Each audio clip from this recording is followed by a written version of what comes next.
Hello, ഇന്നൊന്ന് scrunchie ഉണ്ടാക്കി പരീക്ഷിക്കാമെന്ന് വിചാരിച്ചു. ഞാൻ പണ്ടൊക്കെ സ്ക്രഞ്ചി ഉണ്ടാക്കുമായിരുന്നു. ഇങ്ങനെ വെറുതെ ഇരിക്കുമ്പോൾ എനിക്ക് ഭയങ്കര ഇഷ്ടമായിരുന്നു ഇത് ഉണ്ടാക്കാൻ. അപ്പോൾ ഇന്നൊരു ബ്ലാക്ക് കളർ സ്ക്രഞ്ചിയാണ് ഉണ്ടാക്കുന്നത്. സോ ആദ്യം തന്നെ ഈ ക്ലോത്തിന് ഇങ്ങനെ ഒന്ന് ഹാഫായിട്ട് മടക്കി കൊടുക്കുക. ദെൻ കുറച്ച് ഭാഗം ലീവ് ചെയ്തിട്ട് ബാക്കി എല്ലായിടവും സ്റ്റിച്ച് ചെയ്ത് കൊടുക്കുക. ഇതാണ് നമ്മൾ ആ ലീവ് ചെയ്ത ആ ഒരു സ്പേസ്. ഇനിയിപ്പോൾ ഇതാ രണ്ട് എൻഡും ഒരുമിച്ച് വരുന്ന രീതിയിൽ ഉള്ളിൽ കൂടെ മറ്റേ എൻഡ് എടുത്തിട്ട് വേറൊരു എൻഡിനായിട്ട് ഒരുമിച്ച് വെച്ചിട്ട് ഇതുപോലെ ആക്കി കൊടുക്കുക. എന്നിട്ട് ഈ റൗണ്ടിൽ ഇങ്ങനെ സ്റ്റിച്ചും ചെയ്ത് കൊടുക്കാം. ഇനി ഇതിനെ മറിച്ച് കൊടുക്കുമ്പോഴത്തേക്ക് ഒരു സർക്കിൾ ലൈക്ക് തിങ് കിട്ടും നമുക്ക്.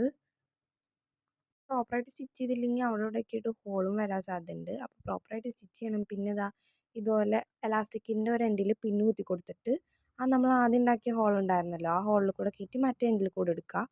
ഇനിയിപ്പോൾ ഈ രണ്ട് എലാസ്റ്റിക്കിനും ഒരുമിച്ച് സ്റ്റിക്ക് ചെയ്ത് കൊടുത്തിട്ട് അത് ആ സ്ക്രഞ്ചിയുടെ ഉള്ളിലേക്ക് ആക്കി വെച്ചിട്ട് ആ ഭാഗവും കൂടെ ഒന്ന് സ്റ്റിച്ച് ചെയ്ത് കൊടുക്കുക. ഇത്രേ ഉള്ളൂ സ്ക്രഞ്ചി.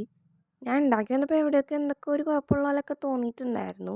പിന്നെ ഇത് സ്ക്രഞ്ചി ഉണ്ടാക്കിയാൽ ശരിയാവുള്ളൂ. അപ്പോൾ വീഡിയോ ഇഷ്ടപ്പെട്ടാൽ ലൈക്ക് ചെയ്യുക, ചാനൽ സബ്സ്ക്രൈബ് ചെയ്യുക.